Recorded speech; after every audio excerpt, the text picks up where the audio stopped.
Magsigod tayo na nandong kasalin ang panalangin ng Lord bilang ating pag-aanod sa isang ito. Panginoon, tanggapin mo po ang aming handog, bunga ng aming pinapagalan at ang pag-ulilat ng mga kalor na iyong bigay. Basbasan mo kami at ang aming mga handog, gawin mo kami kasangkapan sa pagpapalaganap ng iyong kaharian. Amen. Magsitayo tayo. Ngayon ay Biyernes ng ika-14 na linggo sa karaniwang panahon. Ipinagdiriwang po natin ang kapistahan ng Kawad St. Benedict. At ang pangunguna sa ating pagdiriwang ay si Reverendo Padre Herman Marco. Sabayan natin ang koro sa pag-awit.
Sa ngalan ng Ama, ng Anak, at ng Espiritu Santo. Amen. Sumainyo ang Panginoon. At sumayo rin.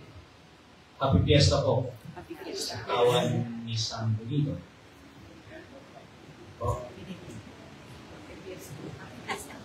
Tama ba? Apo. Sa pagdiriwang natin ngayon, sa pag-alala sa kanyang kabanalan, San Benito, tayo din po ay tinuturuan ng mga pantas, mga guro, at mga banal. Yan po ang treasury ng simbahan. Nandyan lahat kung ano mga kailangan natin sa ating pang-araw-araw na pamumuhay, lalo-lalo na sa ating pananampalataya. Hindi po sila nagkukulang ng paalala sa atin. Tingnan lang po kung anong buhay nila, at tayo ko'y matututo maging gaya nila. At sa simula ng ating pagdiriwang, hilingin natin sa Diyos ang kapatawaran at ang pagmamahal sa bawat isa.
Tawag tayo ng makapangyarihang Diyos.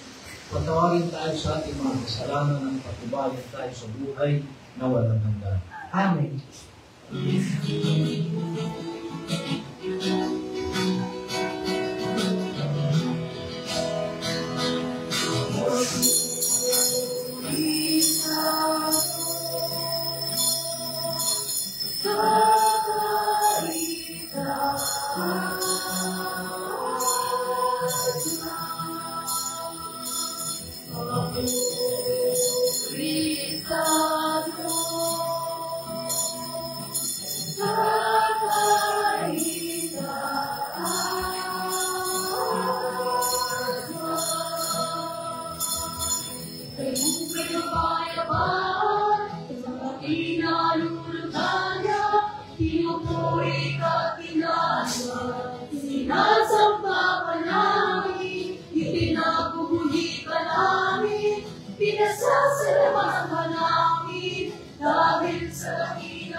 Manalangin tayo.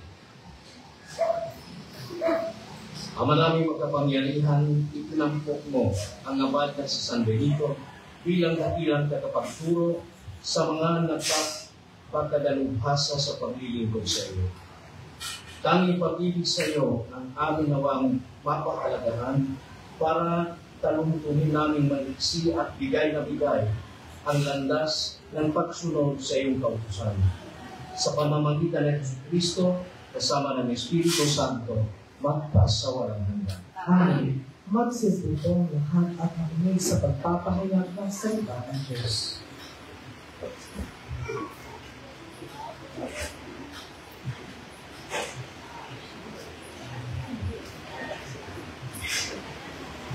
Pagbasa mula sa aklat ng mga kawikaan.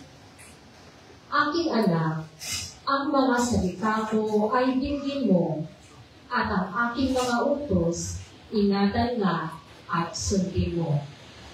Ang pag-ibig mo'y ugali sa wastong kaalaman, at ito ay isipin ng iyong maunawaan. Pagsikapan mong hanapin ang tunay na kaalaman, pang-unaway pilitin mo na makita masumpungan.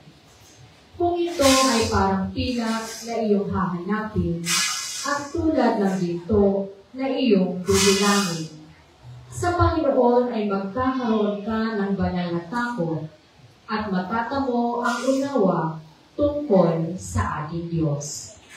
Siya ang nagkakaloob ng karunungan. Sa bibig niya ang kaalaman at unaway bumubukal. Bibigyan niya ng unawa ang matuwid na pamumuhay at ang taong matapat ay kanyang iingatan. Binabantayan niya ang daan ng katarungan at ang lakad ng lingkod niya'y kanyang sinusubaybayan. Kaya nga, iyong malalaman, katuwiran at katarungan at iyong tatalungtunin ang landas ng kabanalan. Ang salita ng Diyos. Salamat sa Diyos. Palagi kong pupurihin ang dakilang poon natin. Marami kong pupurihin ang dakilang poon natin. Panginoon aking laging pupurihin. Sa pasasalamat, di ako titigil. Aking pupurihin kanyang mga gawa, kayong naaapi, makinig, matuwa. Marami kong pupurihin ang dakilang poon natin. Ang pagkadakila niya ay ihayag, at ang ngalan niya ay purihin ng lahat. Ang aking dalangin, dinilig ng Diyos, nawala sa akin ang lahat kong takot. Palagi kong pupurihin ang dakilang poon natin. Nagalang ang aping umasa sa Kanya, pagkat di nabigo ang pag-asa nila. Tumatawag sa Diyos ang walang pag-asa, sila'y iniligtas sa hirap at dusa. Palagi kong pupurihin ang dakilang poon natin. Anghel iyong bantay sa may takot sa Diyos. Sa mga panganib, sila'y kinukupko. Ang galing ng poon, hanaping masikap, yaong nagtiwala sa kanya't naligtas, ay maituturing na taong mapalad. Palagi kong pupurihin ang dakilang poon natin. Matakot sa poon, kayo, kanyang bayan, nang makamtan ninyo ang lahat ng bagay. Kahit mga leon ay nagugutom din, sila'y nagkukulang sa hustong pagkain. Ngunit ang sinumang ang poon susundin sa anumang bagay, hindi kukulangin. Palagi kong pupurihin ang dakilang poon natin. Magsitayo po ang lahat at magpapagalang sa mabuting balita.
Sumainyo ang Panginoon.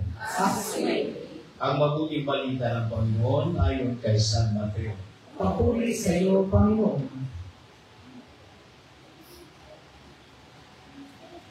Noong panahon iyon, sinabi ni Pedro kay Jesus, "Tingnan po ninyo, iniwan namin ang lahat at kami sumunod sa inyo. Ano pa naman ang para sa amin?" Sinabi sa kanila ni Jesus, "Tandaan ninyo ito. Kapag maringgal na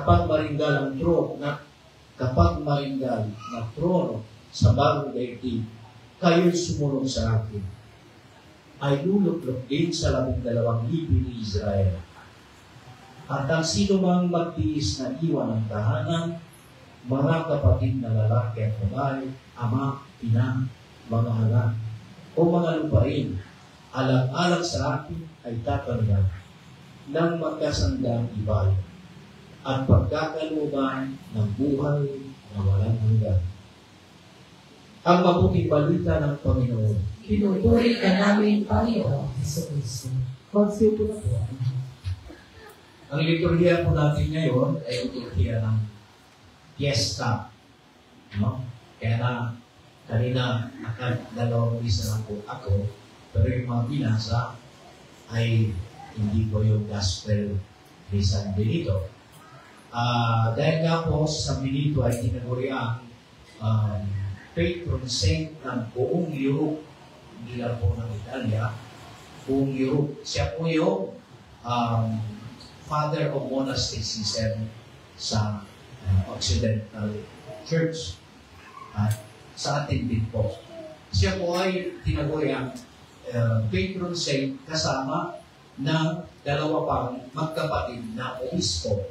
Sila po ay si Saint Cyrillus at Saint Methodius. Sila po yung tatlong patron saints ng Europe. Mahalaga pong pag-usapan natin sa Benito dahil po yung lahat ng professions, tatlo lang po kinikilala na napakalakas na spirituality at sa tatlong santong ito, hindi po yung dalawang nabanggit ko. Additional two saints na si Saint Augustine at si Saint Francis. Saint Benedict, Saint Augustine, and Saint Francis, ang kanilang mga spiritualidad ay tinawag na School of Spirituality. Diyan po, lahat ng congregations, kung ano man may alam natin, kilala natin religious organizations, dito po ang basihan ng kanilang spirituality. Mahalagang tingnan natin ang sign ng prayer. Sabi nga ni San Benito na ang dapat daw ang tao na naniniwala sa Diyos ay gagawa ng dalawang bagay. Yan po ay magdasal at magtrabaho. No? Ang monasticism po, hindi sila umaasa sa tulong ng iba. Sila po ang gumagawa ng kanilang mga pangangailangan. Sila po naghahanap buhay para sa kanila, para sa community. Kaya nakikita natin ang monasteryo, kung may kilala po kayo, nakapunta na kayo sa monasteryo, normally, may mga aalaga po silang lupain. Na diyan sila nagsasaka, diyan sila nag-aalaga ng kanilang mga hayop, at diyan nila kinukuha ang kanilang pang-araw-araw na pamumuhay. No? So, modern style of living a community. Ito yung propose ni San Benito para sa bagong lipunan. No? Hindi po si Marcos ang nagtatag ng bagong lipunan. Alalahanin natin na buhabang pa siya, mayroon na, lalong-lalo na dumaan sa salita ng Diyos at sa pangaral ng Ebanghelyo. Kasi po, ano man yan, ang buhay ng silipunan, kung walang basya sa salita ng Diyos, babagsak at hindi magkakagumpay. So, form of governance, itong kay San Benito sa pamamagitan ng monasticism. Ang buhay sa monasteryo, hindi lang po kasal. No? Pagkasari, makimong po yan o po yan. At ang kaibahan po ng monk o mongha sa isang ordinary religious, sila po ay kung yung sabi ng tukulong, parang listay lang po sila sa isang monasteryo na may vow of stability. Kung saan po siya, kung saan siya nagsimula ng kanyang bukasyon, ay doon din po mamamatay. No? So parang yung family niya, yun na. Buong buhay niya, nandun siya. So yung mga munghe natin, once na nagsimula siya dyan sa isang monasteryo, dyan na po siya ililibig. Kaya makikita nyo na ang monasteryo ay puno-puno din ng mga tomba, boots, no? Halibingan. At dyan nakalagay yung kanilang mga kapatid na monghe o mga dyan na ililibig. So, mahalaga po ito, balik tayo sa sinasabi kanina, na sa spirituality ni San Benito, ang pagdarasal ay isang gawain. No? Pero binago niya to dahil may nangyari rin sa panahon, sa istorya ng ating paniniwala at ng ating simbahan, may panahon po na yung mga nagdarasal ay binabayaran. No? Parang yung pagdarasal ay isa rin trabaho, isa rin gawain, at binabayaran sila. No? Hindi po ito ang ibig sabihin ng trabaho at dasal. O trabaho na dasal. No? Ang ibig sabihin doon sa Benito, ang iyong paggawa ay isang uri ng pagsamba at pagdarasal.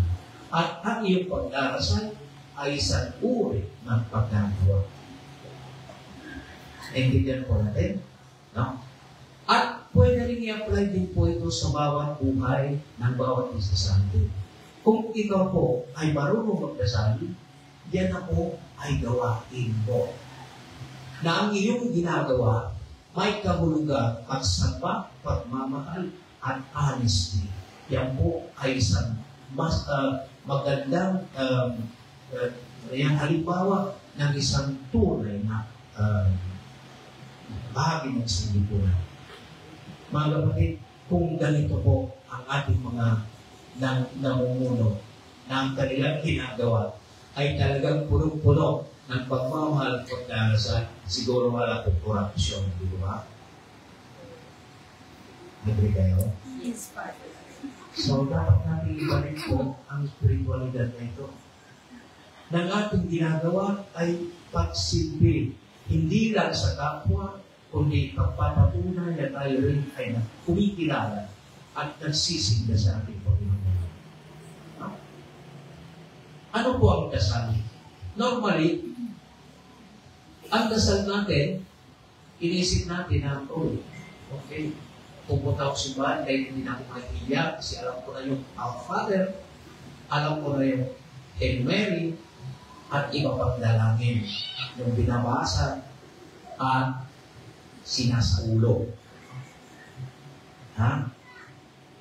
Alam niyo mga kapatid, hindi lang ito ang dasal. Mayroon din heart-to-heart eye-to-eye na dasal. Kahit wala kang sinasabi, tinitingnan mo lang ang Blessed Sacrament o nagkaupo ka lang dyan at nasa sa isip mo, nasa sa puso mo ay ang Panginoon. Yan po ang dasal. Presence to presence. No? May isa pong matandang pare na tinatawag nilang pare ng Ars. Siguro na magpulat, kilala nyo na ito, napakinggan nyo, si Saint John Vianney. Isa po siyang pare sa France na halos ibagsak po siya sa seminaryo dahil po hindi marunong sa Latin. Paulit-ulit siyang nag-exam sa seminaryo at hindi po siya magaling sa utak. Alam niyo naman po sa seminaryo, pasyan ito, at kung ikaw ay magaling matuto, magaling ka sa klase, okay ka. Madali ang passing and promotion mo. No? Itong si John Vianney, hindi po ito magaling. So, hindi po siya nag-excel sa mga subjects, lalong-lalo na sa Latin. Halos ibagsak siya. Pumunta siya sa kanyang spiritual director at sa obispo, sabi ng spiritual director, Bishop, hindi man po siya magaling, pero marunong siya magdasal. So sabi ng Bishop, okay, marunong ka magdasal, ordinahan kita. That was that time. No? Simple pa yung buhay. Pero yung excellence ni Saint John Vianney ay ito nga spiritual direction.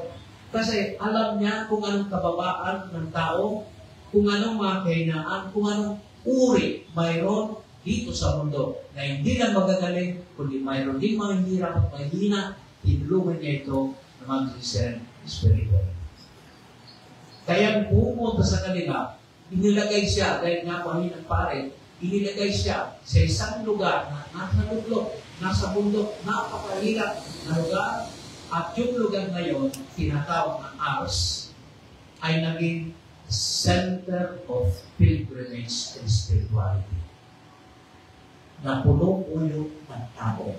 At ang sa kanyang confession, araw-araw, lagi pong may tao na kapila. Dahil sa kanyang pagdarasal. So, ang dasalin niya po, maraming dinatay niya sa kanya. Halimbawa si Santa Teresa of Calcutta, ang kanyang mga alaga.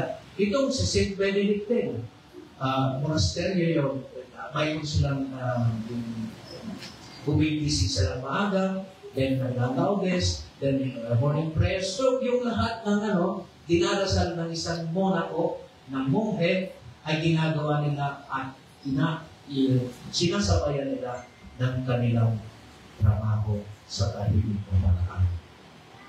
Itong si St. John Vianney, ganoon din po ginagawa. So, napapansin natin na kahit hindi ka po magsalita, na kahit hindi mo man ipaalam sa iba, at napapansin niya ng iba, nakikita ng iba, hindi mo na po kailangan mag-akayin pa ng tao, pumunta ka, sabi mo sa pumunta kayo sa simbahan, lalapit at lalapit po. Dahil ang ating pananampalataya, hindi po through proselytism, but through attraction. Proselytism po yung inaakay mo, di ba? Ang attraction po, nakikita sa buhay mo kung ano talaga pinaniniwalaan mo, kung anong ginagawa mo. Mahalaga po ito. Ulitin ko po sinabi si Francis sa kanyang mga kasama. Hayaan niyo na ang buhay ninyo, ang pinakamagandang ibawa at tinitignan ng iba kung kailangan niyo magsalita kayo. Pero dapat po nakikita sa buhay.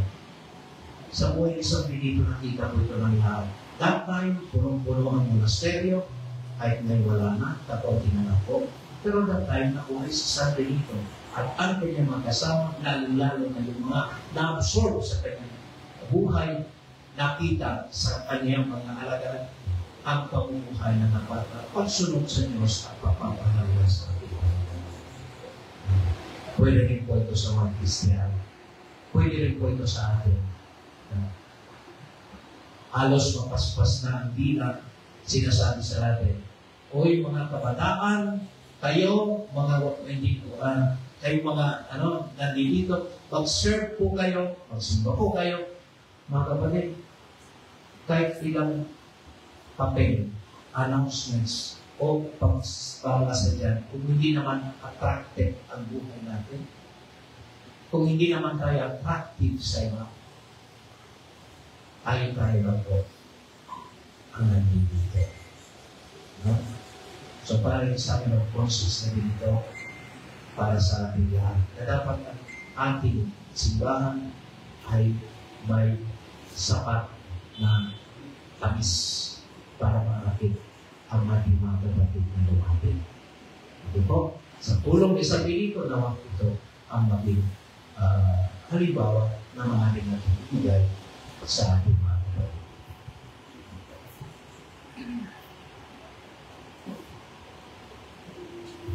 Magsilay na po ang lahat.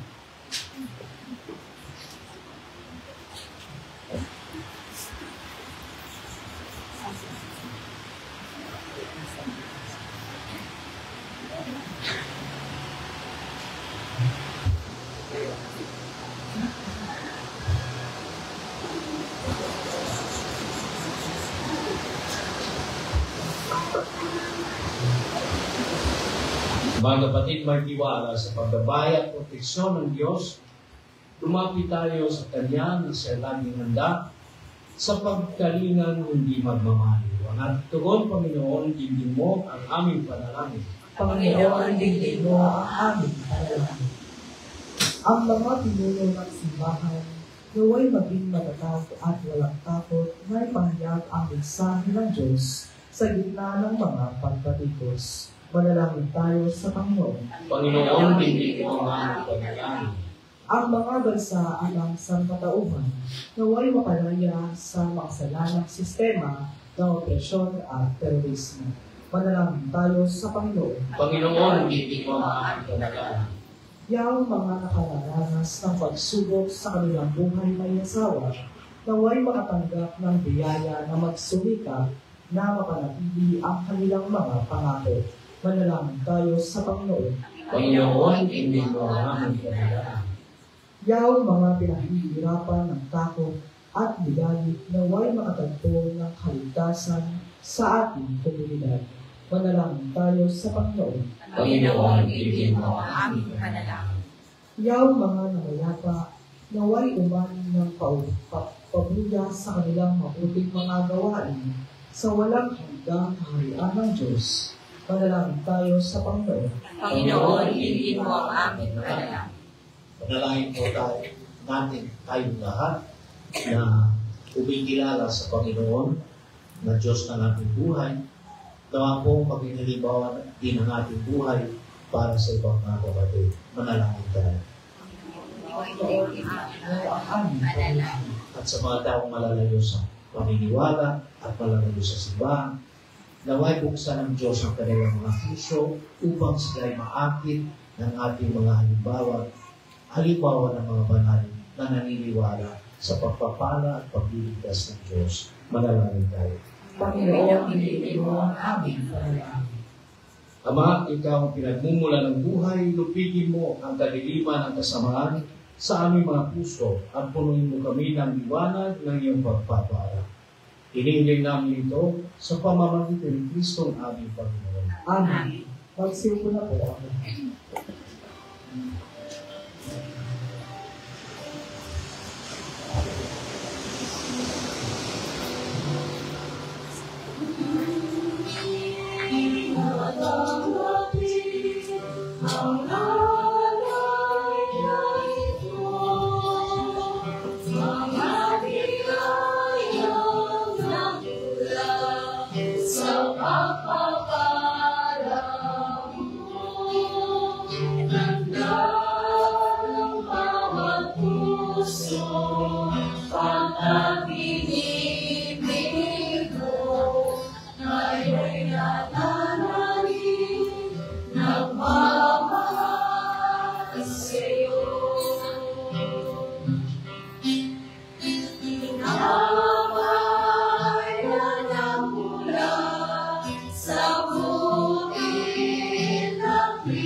Magsitayo na po ang lahat. Manalangin kayo mga kapatid upang ang gahain natin ay kalugdan ng Diyos, Amang makapangyarihan. Tanggapin niyo ang Panginoon itong pagkaais sa mga kamay sa kahulihan niya at karangalan sa ating kapanginapangan at sa buong sambayanan niya. Ama namin lumikha, sa paghahari namin ngayong ginugunita sa San Benito, tunghayan mo ang aming mga alay at ipagkaloob mo na matularan namin ang kanyang mga himbara. Sa pagtulog sa iyo upang kami pakindapati at kami ng iyong mga kaloob na pagkakaisa at pagkakasundo sa paglilingkod namin sa iyo sa pamamagitan ng Jesucristo kasama ng Espiritu Santo magpasawalang hanggan. Amen. Sumainyo ang Panginoon. At sumayo rin. Itaas sa Diyos ang iyong puso at diwa. Itinaas na namin sa Panginoon. Pasalamatan natin ang Panginoon ating Diyos. Dapat na siya ay pasalamatan.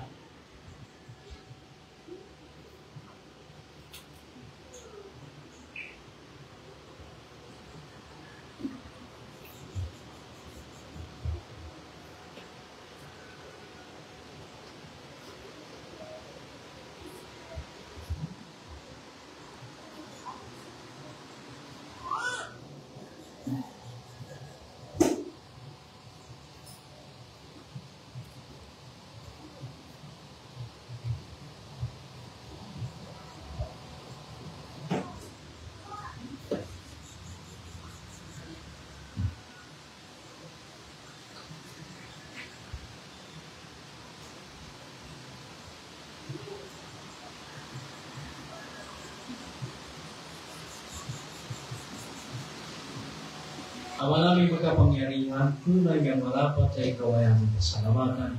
Sa iyong paglinga at kagandang loob, ang tao ay nilikha mong pinanarsiwa sa sansinukob. Sa hangad mong siya iwas kong lubos, siya pinadusa mo sa kanyang pagtalikod.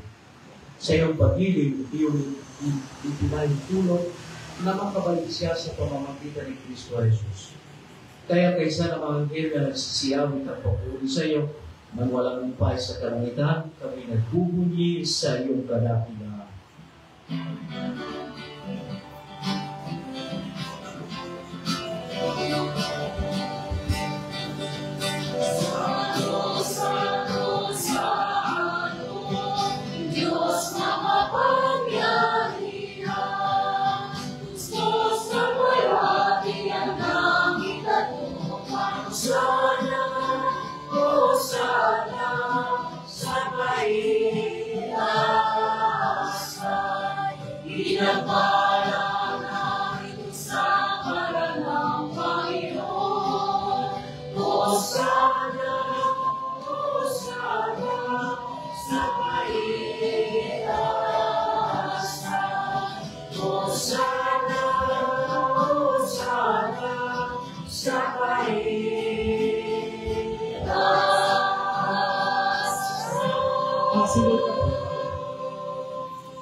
Ama naming banal, ikaw ang pukalakta ng kabanalan, kaya't sa pamamagitan ng iyong Espiritu, gawin mong banal ang mga kaloob na ito upang para sa aming maging katawan at dugo ng aming Panginoon Jesucristo.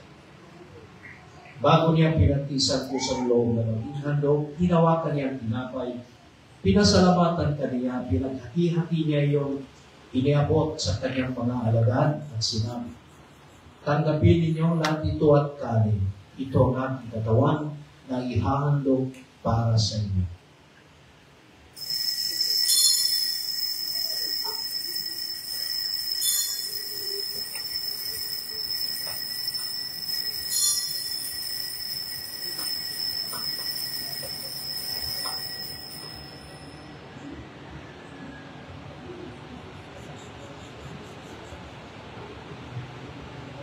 Gayon din naman nung matapos ang hapunan, hinawakan niya ang kalis, muli kaniyang pinasalamatan. Iniabot niya ang kalis sa kanyang mga alagad at sinabi, tanggapin ninyo lahat ito at inumin. Ito ang kalis ng aking tugo, ng bago at walang hanggang tibay. Ang aking tugo na ibubuhos para sa inyo at para sa lahat, sa ikapagpapatawad ng mga kasalanan. Gawin ninyo ito sa pag-alala sa akin.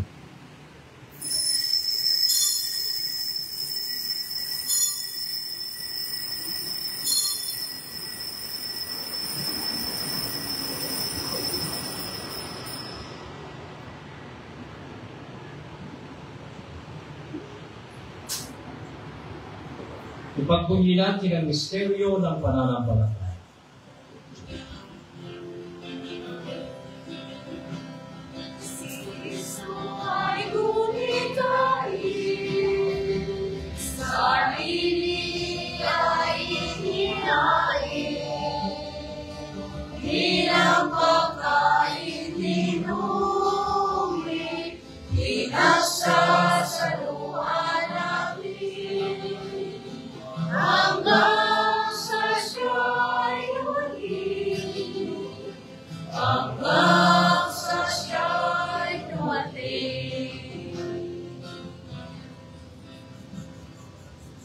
Ama, ginagawa namin ngayon ang pag-alala sa pagkamatay at muling pagkabuhay ng iyong anak. Kaya't iniaalay namin sa iyo ang tinapay na nagbibigay buhay at ang kalis na nagkakaloob ng kaligtasan. Kami nagpapasalamat dahil kami yung minarapat at tumayo sa harap mo para maglingkod sa iyo. Isinasamo namin kami magsasalo-salo sa katawan at dugo ni Kristo ay mapuklod sa pagkakaisa sa pamamagitan ng Espiritu Santo.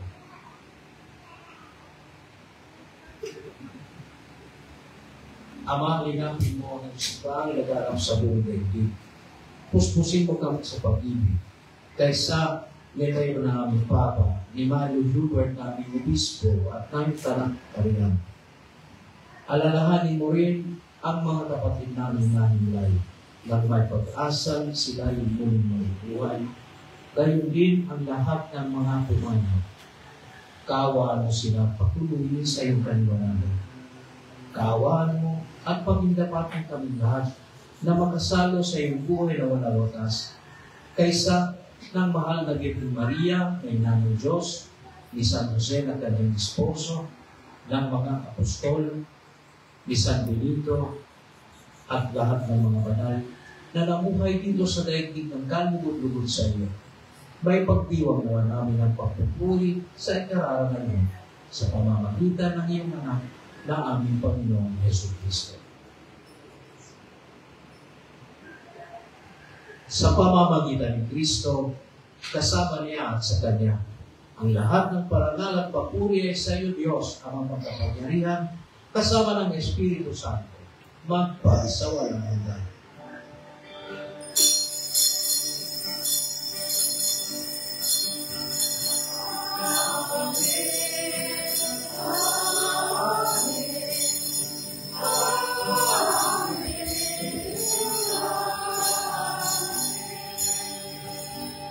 Magsitayo na po ang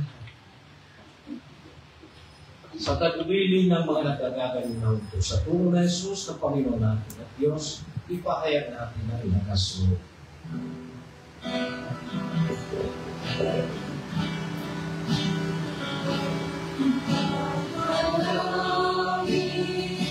Sumasalangit ka sa mahirap ngalan mo, mapasabi ang kaharian mo, sundin ang loob mo, dito sa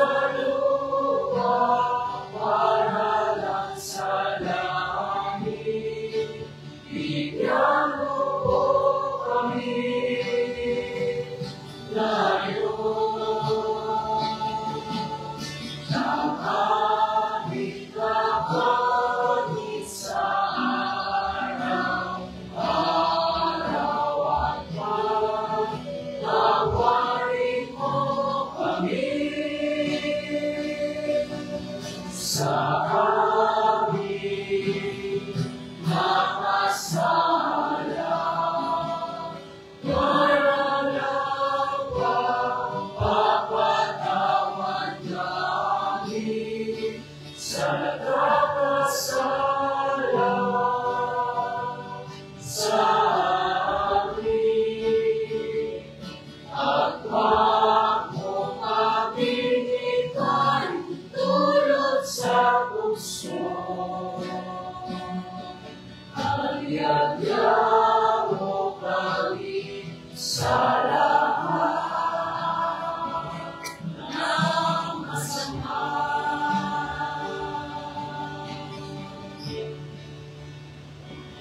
Hiningin namin kami liadya sa lahat ng masama, pagkalooban ng kapayapaan araw-araw, iligtas sa kasalanan at itayo sa lahat ng kapahamakan.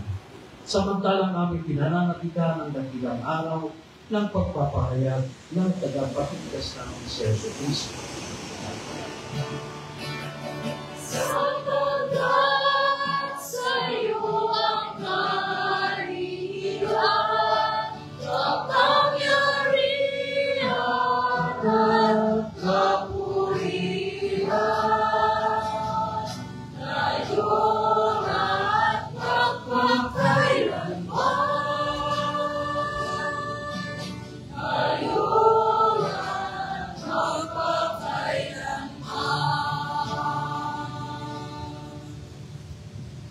Panginoong Jesucristo, sinabi mo sa iyong mga apostol, kapayapaan ang iniiwan ko sa inyo. Ang aking kapayapaan ang ibibigay ko sa inyo. Tunghayan mo ang aming pananampalataya at ang aming pagkakasama. Pagkalooban mo kami ng kapayapaan at pagkakaisa ayon sa iyong kalooban. Kasama ng Espiritu Santo, magpasawalang hanggan. Amen.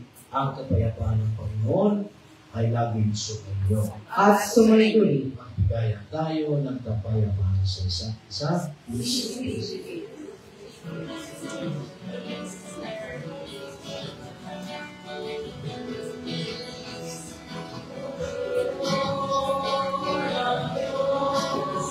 Naralis na mga kasalanan ng sanlibutan, maawa ka,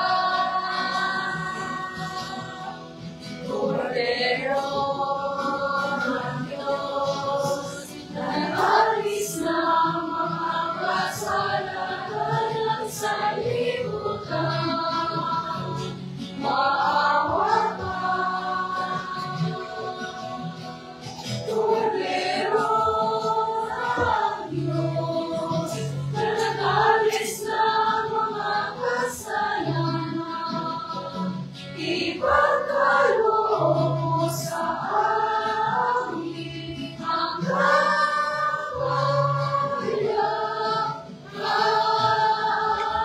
Magsigot ka po.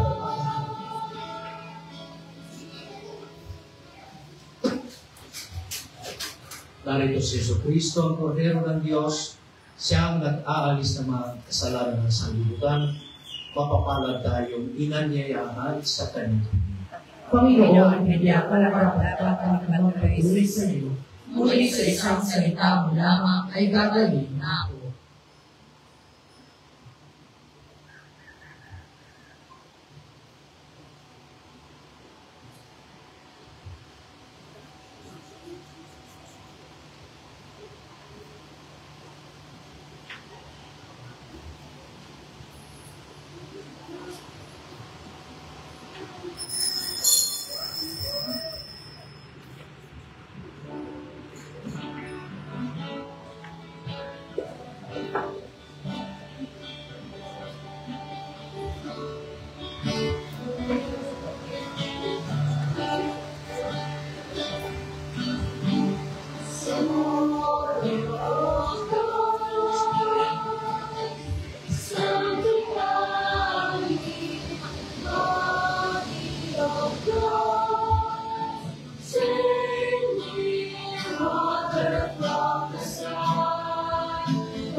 For me, thy most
Magsilong po ang lahat ng ating kasabihin ang pagnamin kay Apostol San Andres.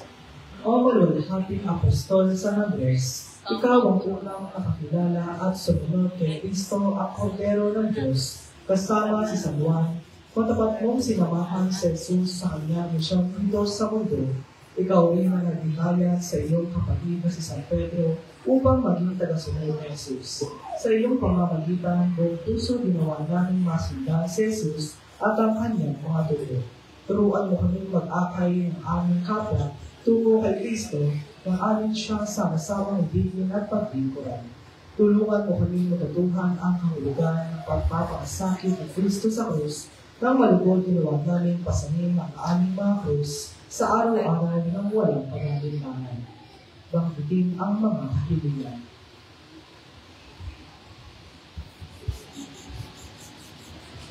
Ama naming makapangyarihan, kami nakikiusap na iyong paunlakan sa hilingan kami laging idalangin sa iyong harapan. Na Apostol San Andres na amangaran at nangasiwa sa iyong sambayanan. Sa pamamagitan ni Jesucristo, kasama ng Espiritu Santo, magpas sa walang hanggan. Amen. Apostol San Andres, magsitayo na po ang lahat. Manalangin tayo.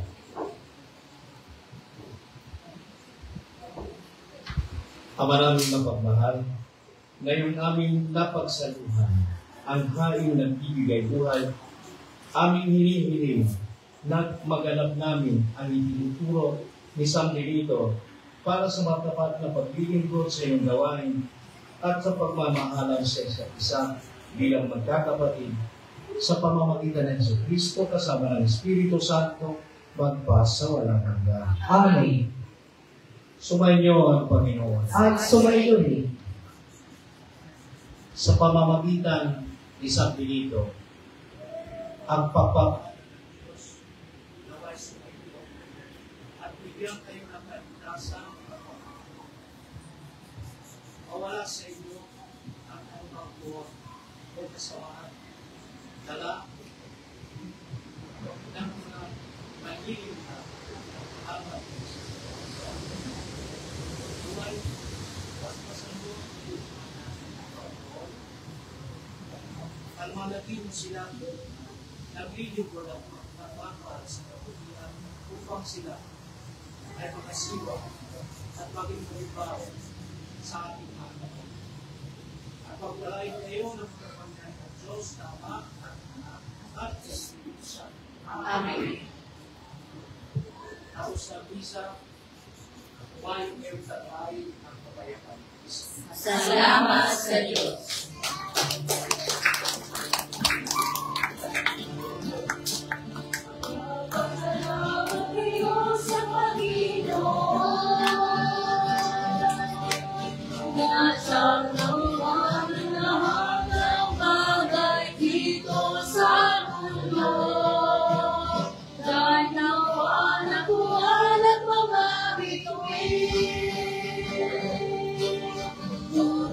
Magbigay ng liwanag sa pagsabing langit. Magpasalamat sa Kanya, mga biyaya.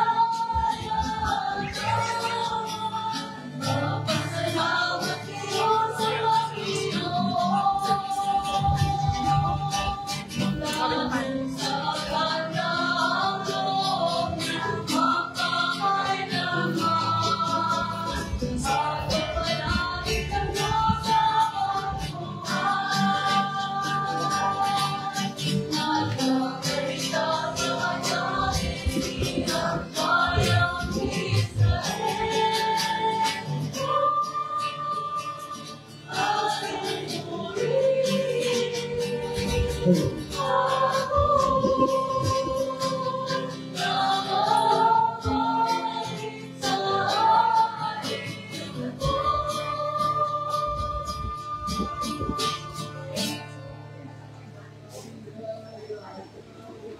Ryan, sama ka. 1, 2.